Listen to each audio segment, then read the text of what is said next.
One of my faves from the new John Mellencamp album, Sad Clowns and Hillbillies. That is Grandview. Welcome, John.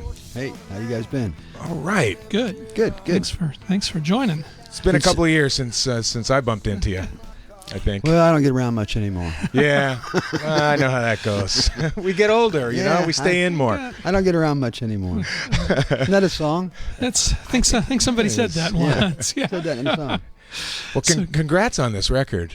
Well, thank you. Man, it's from what I understand, it was meant to be something else and evolved into what it is. It was, as I've read, a duets record, you and Carlene Carter, who shows up on her own and singing with you. And well, I think that's the way true art is and true poetry is made. Is things just kind of happen. You have to let the monster breed, and let it go. If you try to corral it, I was a kid, I would go, I'm going to write a song about this, and you would tailor it and go, oh, that's not working.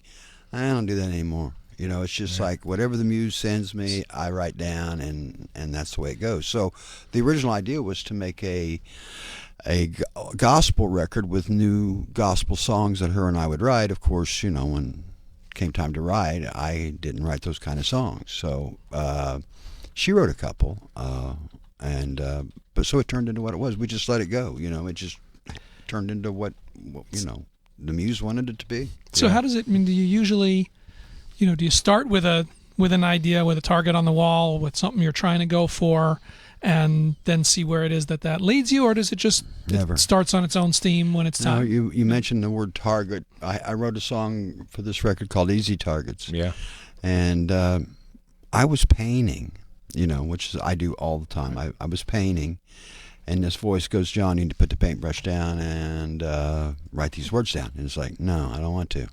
Then a little bit later, the voice goes, you need to put this down and write this down. It's like, I don't want to. So that little battle went on in my head for about an hour, and then finally I said, okay, screw it, I'll write it down.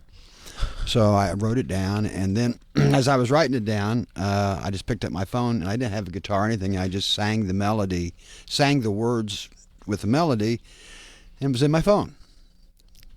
A few weeks go by, I find it, and I go, hey, when did I write this song? So that's how songwriting has become to me, and it's really a luxury because back in the 70s and the 80s, we all had these record deals. You had to make a record every 18 months, right? And it was not good for the music, because it's like you either are or you are not inspired, to do stuff. So I spent the entire 90s, I was checked out because I just didn't want to do it. I didn't want to meet those deadlines. It's like, fuck, I got to make another record. Really? I don't want to make another record. So. And felt like the only way to do that was on the machine like that. And it was it wasn't good for the artist. It wasn't good for the.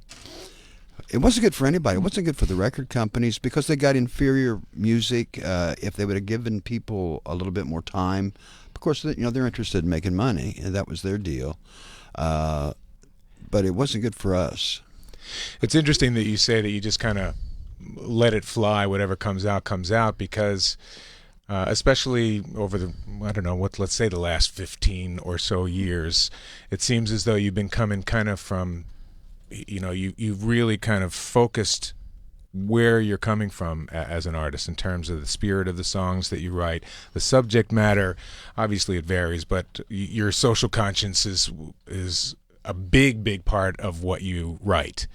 And I guess that just comes out. Like this record, less so. Now, obviously that song, Easy Target, was maybe, I don't know, is it the most political song on the record? It seems like it is. Yeah, it probably is. Yeah. The other ones it was the last song I wrote for the record.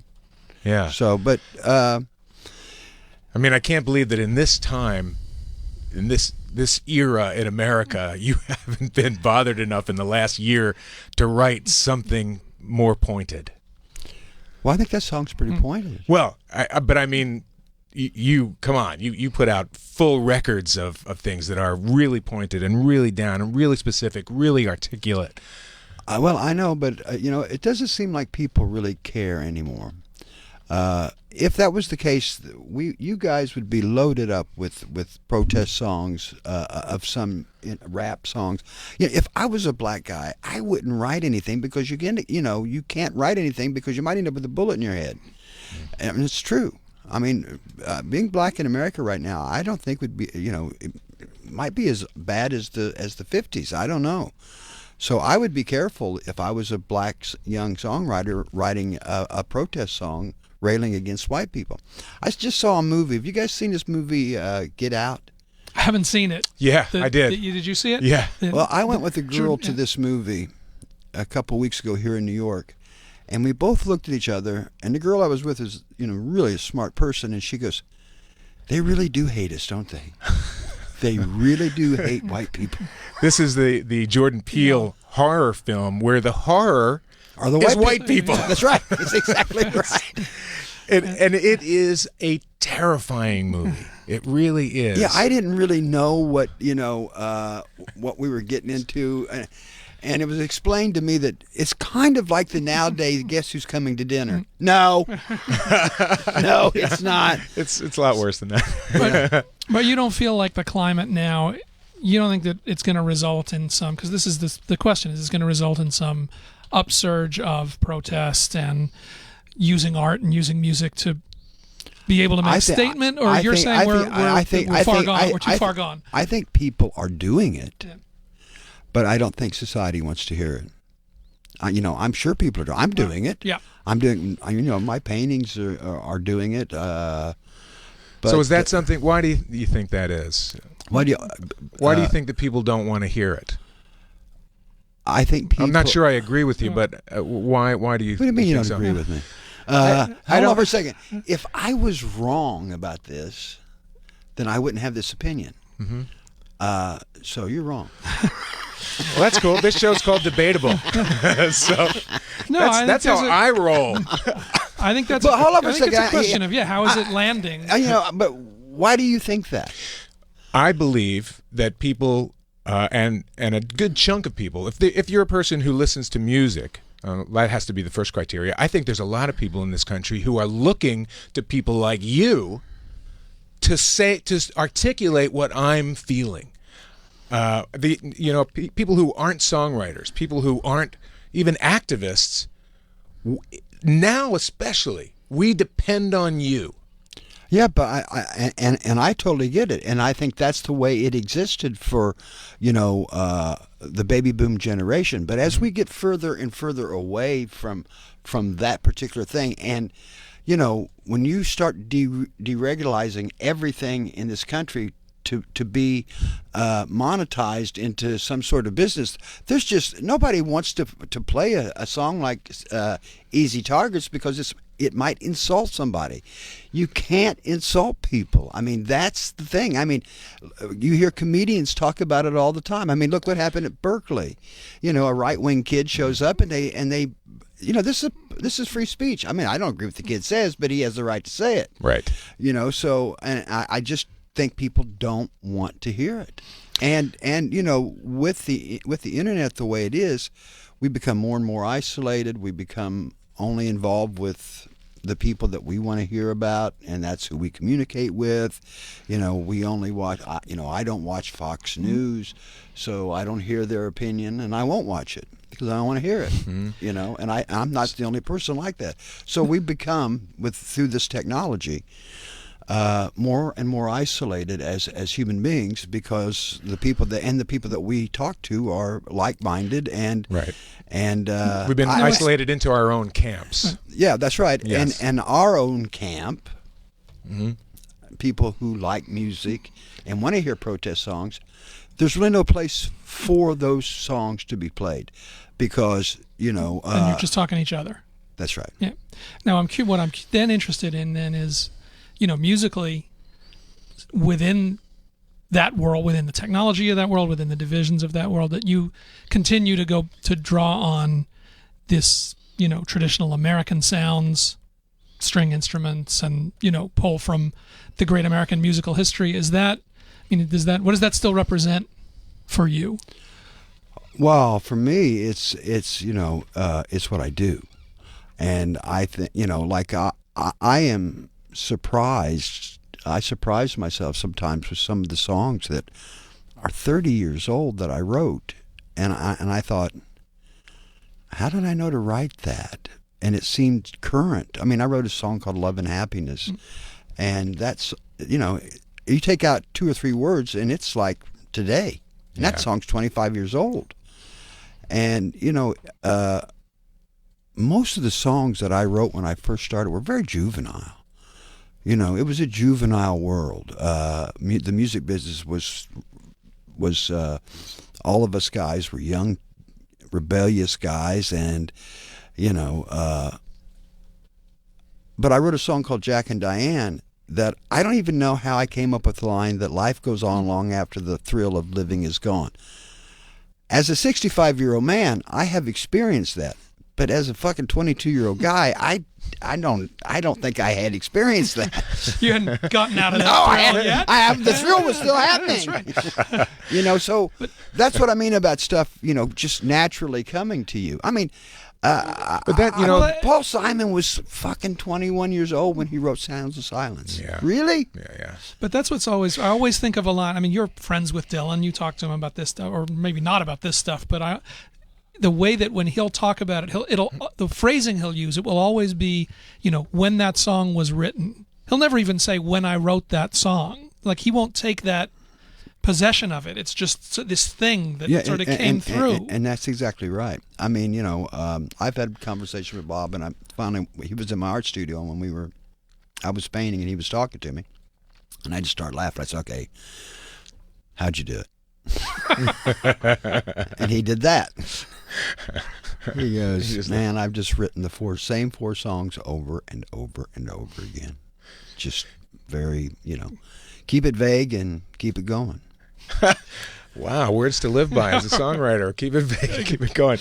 One of the things you mentioned, not understanding how you could come up with some of the things that you have over the years, and that you maybe you came up with that story about Jack and Diane and that incredible line. I mean, one of the things that I've thought about you as a songwriter always is that you, even as a young guy, you had this romance about you where you loved looking back. Even if you were only looking back a couple of years, you loved to look back. And it always seemed as though looking back was better than now. And, I would tell you that I hate looking back. I'm always looking forward.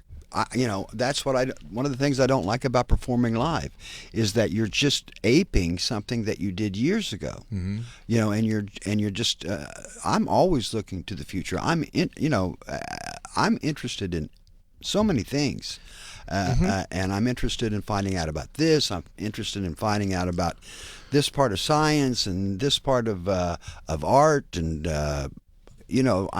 And I don't really want to or care to talk about, anything that I did years ago. Now, maybe my songs might reflect that sometimes. Yeah. I can see where, I don't know, maybe a rumble seat, cherry bomb, right? Yeah, something like that. Absolutely. But that was a different guy who wrote those songs. Mm-hmm. I was a kid. How so? I was a kid. Just because you were younger? Yeah, kid. I mean, look at the difference between all, us guys now and the guys that we were in the early 80s. We're different people, Tell us a little bit about I'm curious about this role that Carlene played on this record. Why it started from, you said, more even just a straight up duet kind of a project, and that she continued to have such a strong role in how these songs developed. What got that going? What happened is that and she everything that's happened with Carlene has been so organic. So it's true art. It's just, there's nothing been forced or talked about. I did a song for a girlfriend of mine who directed a movie called Ithaca, and Carlene came and sang some of those songs, and was like, wow, that's good and that's great. And then I liked her, and so Steve King and I were doing a traveling thing of our musical, and so I asked Carlene to come and sing on that, and she had a little part, and she came and sang. And This is for Ghost Brothers Yeah. from Darkland County. right, and then one day I said, so are you looking forward to next year? And she goes, yeah, why? I go, because you're going to go open up for me. She goes, oh, I am? And I said, yeah. And she said, okay. Okay. So anyway, that's the way it's been so organic. There's no business people involved. There's none of that kind of bull. It's just all organic. What do you think that drew out of the songs, though? The working with her, was there something new that was able to bring you to, something else that you could explore? Well, what happened was her and I were rehearsing. She was having learning some of the songs that I'd written for Ghost Brothers, and we started singing together, and we both just kind of looked at each other and went, that sounds pretty good. Our voices sound pretty good together. So, and that's really, it was a total, accident. I was trying to teach her, because some of my phrasing sometimes is odd, and she was not getting the phrasing, and then she got it, and we were singing it together, and we just looked at each other and thought, that fucking sounds good. So There's how many songs from Ghost Brothers wound up on this? I think two. Yeah, I was thinking one or two that wound up, and there's other stuff that you pulled up from the past, right, for this record? Yeah, there's stuff all over from all over the place. Grandview is 25 years old, and don't take me wrong on this. It sounds like it. It's 25 years old. You know what I mean by that, right? It sounds like that other guy that I used to know back in the day. That song has been recorded on for 25 years, and we just never could get it right, and it just sat in the vault. But I kept thinking about it. So, the drums were recorded probably, the drums and bass and guitar were probably recorded in 1999 maybe. Oh, it's actually those recordings, yeah? Yeah, we just kept... Went back over those tracks. Yeah. Oh, yeah, wow. we just... And then, like the vocal performance, there's some of that vocal performance that's 20 years old, and there's some of that vocal performance that happened today. Yeah. So, it's like, I'm a little ahead of tempo here, because I like to stay back behind the beat, because it just seems to fit better. But if you're on top of the beat, it always seems frantic. The vocal seems frantic. It's like, no, that doesn't work. So stay behind the beat. Mm-hmm. So there were, I had to go in and sing, in that high key. A few years later. A few years later, because obviously the guy who created that song didn't give a shit about the old guy who was going to have to sing it. I've heard that from a number of people who said, man, if I would have known that I'd be singing this 30 years from today, I would have written it in a lower key. That's exactly right. That's exactly right. Do you want to hear a funny story about that? I do. You all right? Yeah, I'm okay. Yeah. I played at when they were raising money for the Rock and Roll Hall of Fame in Cleveland. This was like a billion years ago. Anyway, they did all these pairings, and they paired me with John Cash, right? And I knew John. And anyway, soundcheck was just crazy, because they were everybody was there. And Henley was taking forever with the sound check, and Cash was supposed to sound check, and I'd already done my sound check, so I was just kind of waiting around with Cash. And Henley was taking forever, and John was getting like a little short-tempered about it, which he would do. So when it came time to do sound check, John went out and he did his song, and then he motioned me and he says, "Okay, let's do Ring of Fire." And I said, John, I got it. I got it. Because I could tell that he wanted to get the hell out of there. I think we're okay. So the next day comes, the show happens, and I didn't know that he'd changed the key of the song, because I could sing along with the record perfectly, but he had lowered it. So now I was in I fell in, or I fell in. And it was just like where he was singing it, I couldn't sing it. Yeah, lowering the key for Johnny Cash is taking you down in the sub basement. Yeah, I was like really, Satan was standing right next to me. That's how low it was for me. And so, I was like in between keys, and I looked over at the side of the stage and I see Chuck Berry, Springsteen, all these guys going, like, what the fuck are you doing? Low pressure gig. Yeah. So anyway, so now I'm like, because I've already done my songs, but I had to come back out and play with Johnny, and so as soon as it was over, I was like, I just went back to my trailer. It was like, god damn. And so pretty soon I hear, oh God, who could this be? It was Cash, and he stuck his head in and he goes, I told you we should have sound checked.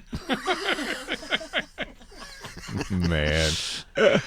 Lesson is when Johnny Cash speaks, you listen. Yeah. Well, but he didn't say that.